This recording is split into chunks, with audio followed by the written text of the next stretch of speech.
आज हम लोग पढ़ेंगे परमाणु, अणु और मोल के महत्वपूर्ण एमसीक्यू। ये सभी एग्जामों के लिए अति महत्वपूर्ण है। चलिए हम लोग वीडियो को स्टार्ट करते हैं। अगर इस चैनल पर पहली बार विजिट किए हैं तो चैनल को सब्सक्राइब करके बेल आइकन को दबाना ना भूलें, डिटेल के साथ एकदम एक्सप्लेन करके। चलिए हम लोग शुरू करते हैं। फास्फोरस में अणु कितने परमाणु उपस्थित होते हैं? ठीक है, फास्फोरस क्या होता है? P4। इसमें कितने परमाणु हो गए? 4। तो इस तरह से आंसर क्या होगा इसका? B।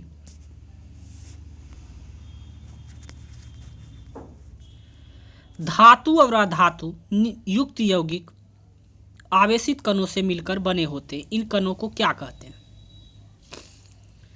देखिए, जैसे क्या होता है, सोडियम प्लस क्लोरीन, ये प्लस होता है और ये माइनस। ये धातु है और ये अधातु है। इस दोनों से मिलकर बने हुए कण को क्या कहते हैं हम लोग? आयन कहते हैं। Answer is a. अब है मैग्नीशियम क्लोराइड का रासायनिक सूत्र क्या होता है? सबसे पहले हम लोग लिख लेते हैं। क्या होता है? मैग्नीशियम का Mg1 होता है और क्लोरीन का क्या होता है? Cl2 होता है। सॉरी मैग्नीशियम का होता है Mg और क्लोरीन का Cl1। अब क्या करेंगे, इसको हम लोग क्रॉस लिख लेते हैं। ठीक है, इसको हम लोग क्या कर लेते हैं? क्रॉस लिख लेते हैं। तो क्या हो जाता है? Mg, क्योंकि 1 को नहीं लिखा जाता है, और Cl क्या हो जाएगा? 2 आ जाएगा। तो क्या हो जाएगा answer? MgCl2। Answer is D. अब है Al2SO4 प्लस 4 में परमाणु की संख्या कितनी होती है? ठीक है, अब देखिए, सबसे पहला एल्युमिनियम है। ठीक है, 2, कितना एल्युमिनियम दिया हुआ है? 2 दिया हुआ है। और सल्फर कितना दिया हुआ है? 3 दिया हुआ है। और ऑक्सीजन कितना दिया हुआ है? 4 दिया हुआ है। और बाहर 3 दिया हुआ, तो मल्टीप्लाई हो जाएगा। अब सबको जोड़ देंगे। ये कितना हो गया टोटल? 12। अब 12 3 15 और 2 17। और परमाणु की संख्या कितनी हो जाएगी? 17। PO4 में कितने परमाणु विद्यमान हैं?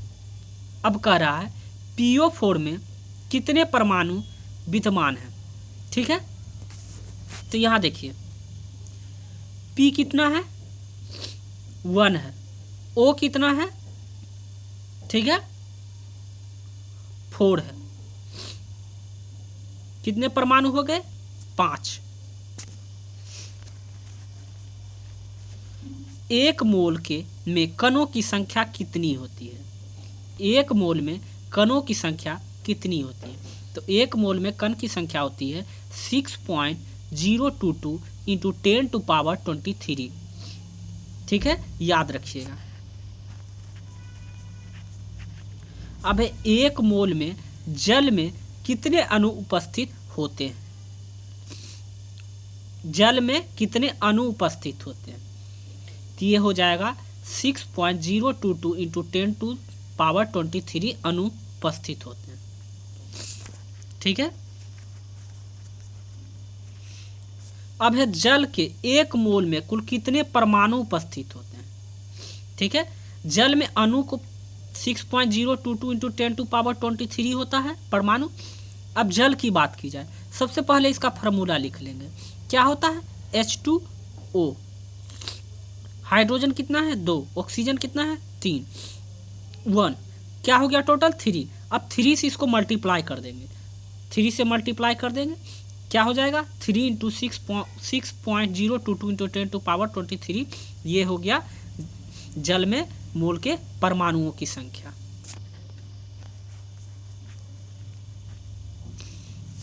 एक परमाणु के द्रव्यमान को क्या कहा जाता है? एक परमाणु के द्रव्यमान को क्या कहा जाता है? इसका सही आंसर होगा परमाणविक द्रव्यमान।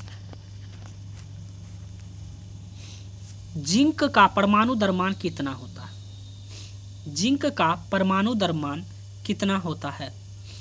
इसका क्या हो जाएगा? सी 65U।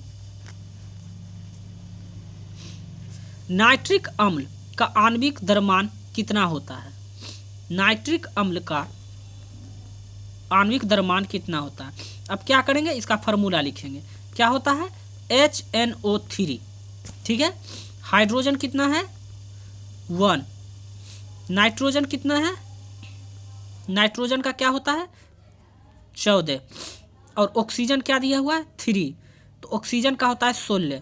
16 × 3 यानी क्या हो गया? 48। 48 + 14 + 1 सबको ऐड करेंगे तो क्या आएगा? 63। नाइट्रिक अम्ल में किसी भी आणविक द्रव्यमान निकालने का यही है। नाइट्रिक अम्ल का पहले फार्मूला लिख लिए, HNO3 होता है, हाइड्रोजन 1 है और नाइट्रोजन का 14 होता है और ऑक्सीजन का 16। ऑक्सीजन 3 दिया हुआ है तो 16 × 3 48 हो गया। सबको ऐड कर दिए और क्या आ गया? जो आ गया वह आंसर हो गया। अब जल का ग्राम अनुद्रव्यमान कितना है? जल का ग्राम अनुद्रव्यमान कितना है? तो क्या करेंगे? H2O। हाइड्रोजन कितना दिया हुआ है? 2। ऑक्सीजन कितना होता है? 16। और क्या हो गया? 18 ग्राम। निम्न में से कौन से एक एवोगाड्रो की संख्या को निरूपित करता है? निम्न में से कौन सा एक एवोगाड्रो की संख्या को निरूपित करता है? इसका सही आंसर होगा 6.022 × 10⁻23। CaCl2 का मोलर द्रव्यमान कितना होता है? ठीक है, अब आ गया CaCl2 का मोलर द्रव्यमान कितना होता है। तो देखिए, Ca कैल्शियम, ठीक है। अब इसकी परमाणु संख्या 20 होती है और मोलर द्रव्यमान जो होगा वो क्या हो जाएगा? 40 हो जाएगा, 40। और क्लोरीन की बात की जाए तो 35 पॉइंट समथिंग होता है, तो इसका क्या हो जाएगा? 71 हो जाएगा। दोनों को ऐड करेंगे क्या आएगा? 111 111 ग्राम। अब देखिए, 52 ग्राम हीलियम में मोलों की संख्या कितनी होती है? 52 ग्राम हीलियम में मोलों की संख्या कितनी होगी? ठीक है, अब देखिए, हीलियम की परमाणु क्रमांक क्या होता है? 2 होता है, जबकि मोलों की संख्या क्या होगा? 4 होगा। और यहाँ दिया कितना है?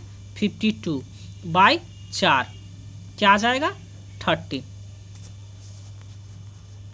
नेक्स्ट क्वेश्चन की तरफ। निम्नलिखित में से कौन रासायनिक संयोजन का नियम है? निम्नलिखित में से कौन सा रासायनिक संयोजन का नियम है? तो यहाँ क्या हो जाएगा? द्रव्यमान संरक्षण का नियम, स्थिर अनुपात का नियम। आंसर हो जाएगा A और B दोनों। डैश के अनुसार किसी रासायनिक अभिक्रिया में द्रव्यमान का ना तो सृजन होता है और ना ही विनाश होता है। ठीक है, इसका सही आंसर क्या होगा? द्रव्यमान संरक्षण के नियम। किसी भी यौगिक के तत्व हमेशा एक निश्चित अनुपात में उपस्थित होता है, इसे स्थिर अनुपात का नियम कहा जाता है, जिसे डैश ने दिया था, जिसे डैश ने दिया था। तो यहाँ हो जाएगा जोसेफ प्राउस्ट ने दिया था। यौगिक जल और हाइड्रोजन के ऑक्सीजन के द्रव्यमान का अनुपात सदैव होता है। अब है हाइड्रोजन और ऑक्सीजन का जो अनुपात होगा वो क्या होगा? हाइड्रोजन 1 ऑक्सीजन 8, 1:8 के फॉर्म में रहेगा, तभी ये क्या होगा? वाटर होगा, पानी होगा। तो ये क्या हो जाएगा? B हो जाएगा। अमोनिया में नाइट्रोजन और हाइड्रोजन के द्रव्यमानों का अनुपात सदैव रहता है। ठीक है, अमोनिया का फॉर्मूला होता है NH3। ठीक है। नाइट्रोजन का होता है 14 और हाइड्रोजन कितना दिया हुआ है 3, तो अनुपात क्या हो गया 14:3, 14:3। तत्वों के प्रतीक को सबसे पहले किस वैज्ञानिक ने दिया? तत्वों के प्रतीक को सबसे पहले किस वैज्ञानिक ने दिया? इसका सही आंसर होगा सी, डाल्टन के द्वारा दिया गया था। निम्नलिखित में से किस तत्व का प्रतीक उसके लैटिन नाम से लिया जाता है? ठीक है, जैसे क्या होता है Fe होता है, फेरिक ऑक्साइड, ठीक है, वो हो गया। आयरन को कहते हैं हम लोग Fe होता है। कैलियम किस तत्व का लैटिन नाम है? कैलियम किस तत्व का लैटिन नाम है? तो किसका है? पोटेशियम का। क्या होता है? के होता है। कैलियम लैटिन नाम है पोटेशियम का। एक AMU बराबर होता है, AMU का मतलब होता है एटॉमिक मास यूनिट। क्या होता है? Atomic mass unit. एक एटॉमिक मास यूनिट बराबर होता है 1/12 कार्बन 12 एक परमाणु का द्रव्यमान 12 के एक परमाणु के द्रव्यमान के बराबर होता है। किसी तत्व अथवा यौगिक के एक अणु में उपस्थित परमाणुओं की संख्या क्या कहलाती है? किसी तत्व अथवा यौगिक के एक अणु में उपस्थित परमाणु की संख्या क्या कहलाती है? इसका सही आंसर होगा परमाणुकता, सी। यदि आपको यह वीडियो अच्छा लगा हो, हेल्पफुल लगा हो, तो चैनल को सब्सक्राइब करके बेल आइकन को दबाना ना भूलें और जितना हो सके अपने दोस्तों के साथ शेयर करें ताकि उनको भी इसका फ़ायदा मिल सके। मिलते हैं हम लोग नेक्स्ट वीडियो में। आज के लिए बस इतना ही। जय हिंद।